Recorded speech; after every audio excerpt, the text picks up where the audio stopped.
we need to ban all mukbangs until further notice. Hi Saints, welcome back to my channel. For today's video, we're talking about mukbangs. So recently I went into the YouTube search bar and I put in mukbangs, and instead of getting wholesome content, I was terrified for my freaking life because all I got were 10,000 calorie challenges, binge eating. It was just so over excessive, and I just remembered that mukbangs used to be very wholesome. They used to be like something that felt very genuine. After doing a little bit of research for today's video, I came to realize that the era of true genuine mukbangs, it seems to have ended, or at least it's gone on a very steep decline, because now all of a sudden everything is about who can overeat each other the most, who can be the most extra when it comes to the way that they're eating their food, the excessive smacking, the animal cruelty. It's become almost a fetish on the internet for people to overeat in front of an audience. It's just so disgusting. And I was just sitting here thinking about America's obesity problem, and I feel like one of the major reasons why mukbangs have become so incredibly disgusting now is because of the way Americans have westernized the entire culture of mukbangs. I just came to realize that the last person that I've watched who I feel genuinely embodied the true form of mukbangs, which I'm gonna get into in a second, of what exactly mukbangs were and how it started out. But the last person that I watched was Kimmy. She was my first introductions to mukbangs, and I remember she used to just call it like a eating show or something. She had that in her title, and I remember I just clicked on it, you know, for the thumbnail and stuff like that, because she just looks so cute and happy. And the majority of the video, she shows us how to cook, and then she eats, and she doesn't really do a bunch of talking. Like, it's very just, I'm just gonna eat, take my time. She's not over excessive with any of it, and she ate the portion that she felt like she needed to eat. She wasn't eating extra portions. She wasn't hurting animals in the process of making her videos. It was just felt very genuine. And I remember especially being homesick, and when I'm homesick, you know, I just feel this sense of, oh, I feel so alone. But I watched her video and it just always made me feel very good. So I just remember the concept of mukbangs being such a lighthearted and very cute thing for people to film. Now all of a sudden it's the worst thing on the internet.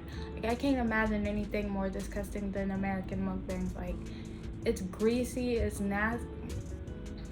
Anyways, yeah, so for today's video we're talking about that, what happened, how it started out, and why I really feel like people need to stop doing mukbangs, at least the way they're doing it now. They need to revert back to its original way of it being done, because the way people are doing it now is absolutely traumatizing. I don't see how YouTube allows it on their platform. Anyways, but that's just my opinion. So what are mukbangs? Mukbangs started off as being an eating broadcast in South Korea, and it literally means just that, eating broadcast. A lot of times, eating is a very social interaction, and a lot of people who aren't, you know, in tune with their family, or who may be feeling alone, they would tune into these eating broadcasts, which were usually live, which I want to point out. They would tune into these eating broadcasts in order to have someone to eat with, because it's one of those things where eating is a very social interaction, and it feels better to be able to eat with someone else, in company with someone else, or at least, you know, virtually that way. So it started off as an eating show in South Korea, and eventually, you know, as streaming platforms such as YouTube started taking off, people began recording and slowly posting on the internet. Of course, as it became more and more popular, Western culture did what they do with practically everything, and they did their own spin on it. Now, if you Google mukbangs, you don't even get the original definition of mukbangs as just being an eating broadcast from South Korea. If you Google what is a mukbang, you get this definition, which I honestly feel like isn't the true purpose of mukbang. because the true purpose of mukbangs is for it to be a very wholesome interaction amongst viewer and broadcaster. But if you Google it, it says that a video, especially one that is live streamed, that features a person eating a large quantity of food and addressing the audience. And in quotation marks it says, "She is eating 2 pounds of lobster in this mukbang." Oh my god. It literally seems to overemphasize overeating. Why are you emphasizing overeating? That's not the purpose of mukbangs. The purpose of mukbangs is for you to be able to enjoy eating with someone else. And usually the person has, granted, maybe more than 2 servings, which anybody can eat more than 2 servings. The proper proportions for serving size is very tiny. But it's not like this person is eating over excessively or wasting food. It's not like they have a bucket of cheese and like 30 pounds of lobsters and fast food and stuff like that. It's not one of those things that's like, oh my god, I'm eating extra, I'm putting on a show. No, it's one of those things where I'm genuinely just eating in front of my camera. That's literally what it is. Now it seems to emphasize that you have to overeat in mukbangs in order for it to be qualified as a mukbang, and I really just don't understand that, because that's not what it started off. That's not the type of vibe that I ever got from videos from Kimmy's channel, for example. I want to get a little bit into the aspect of every mukbanger almost competing with each other. If a person overeats this many calories, in the next video you tend to see that another mukbanger will try to overeat, or they'll try to bring in another element of surprise, be it animal cruelty, which is something we really need to talk about, because how is YouTube allowing this on their platform where people are literally torturing animals in front of a camera, eating animals live in front of a camera? They're doing all of these extra things for attention, and now it's just, I don't think these things are mukbangs anymore. It has literally derailed into chaos to the point where I'm genuinely sickened by it. And a lot of the comments that I read, because you know, I googled mukbangs so I could watch, you know, what's been going on so far, and these comments, people are actually fetishizing people eating more and more, especially with nicocadoavocado. When you Google mukbangs, he's like one of the very first images on Google Images. It's so disgusting, because I literally feel like it did not start this way. It started off as a very genuine and wholesome practice, and now all of a sudden it's just this disgusting excuse to overeat, and it's just so excessive. It's just for attention. It's not, there's no purpose in mind. Everybody has their own theatrics that they want to bring into the video. So now either these people are putting on extra shows, like bringing in drama, finding some way to talk about something that has nothing to do with the food or the way their day went, or something just lighthearted. And I just felt so incredibly frustrated, because how did it go so bad in such a short amount of time? And I feel like the reason why it's gotten so much worse on YouTube specifically is because of nicocadoavocado. His transition was very drastic. He started off as a vegan, and then he slowly became less of a vegan. He dabbled into food and eating shows. Mukbangs started becoming popular around the same time that he was getting a large following and a bigger audience. So he kind of catapulted this new westernized version of mukbangs, because now he was overeating, being excessive, and everything that had to do with him eating brought in theatrics and drama. He fed off of that. He made it a part of his brand, and he kind of made it a part of just the genre in itself.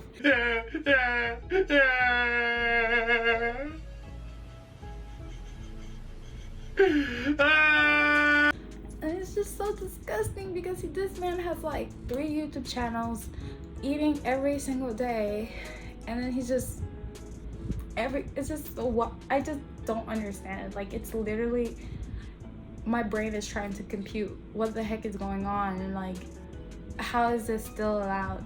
And then there's this one girl, oh my god, it's so terrifying. So there's this one girl whose video I've seen a couple times on YouTube. Her name is So Young, and she has a tendency to eat squid.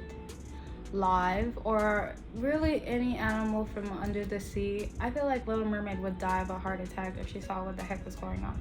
But she has a tendency to eat it live, and then she'll make these facial expressions like, oh my god, when it attacks her. Like, are you shocked that the squid is fighting for their lives? Like, literally, you're eating it live. Like nothing has made me itch so much.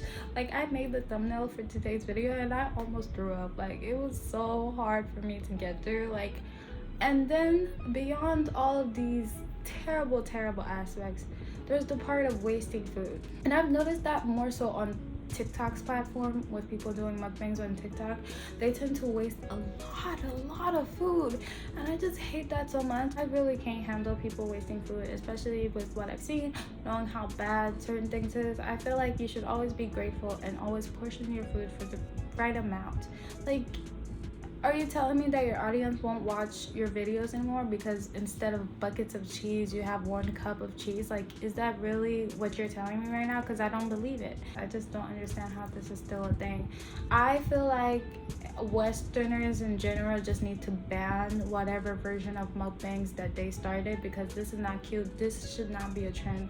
This is not okay. And I'm just glad that a lot of people are becoming more and more critical about mukbangs. It's slowly declining, I feel, in terms of relevancy, unless you're bringing other factors. Like Stephanie Sue, she tends to talk about true crime in a way that's, you know, in a way that a person can genuinely digest and take it in. So I find her mukbangs entertaining, and I don't feel like any of her content is insensitive at all. I feel like it's something that it's just a new way to get information to your audience, and the way she does it with her mukbangs, I feel like isn't over excessive like a lot of people. People are starting to gravitate less towards mukbangs, and I just feel like in general people are starting to call it out a lot more. I know there's a petition against Sue Young to get her to stop freaking torturing animals on camera and posting it on YouTube.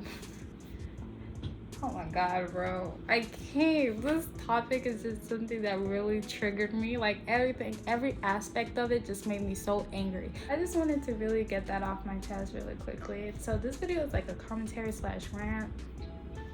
Even though I tried to stay like zen, I really wasn't. Like, this it's just not it. I feel like we need to ban all mukbangs until further notice. That's it. That's the only way. Like, that's it, period. So yeah, thank you guys so much for watching today's video. I hope you're having an amazing day, evening, or night, wherever you are. I hope the vibes are good. I hope you enjoy your day. Happy hump day, or whenever I post this, happy day. Bye guys.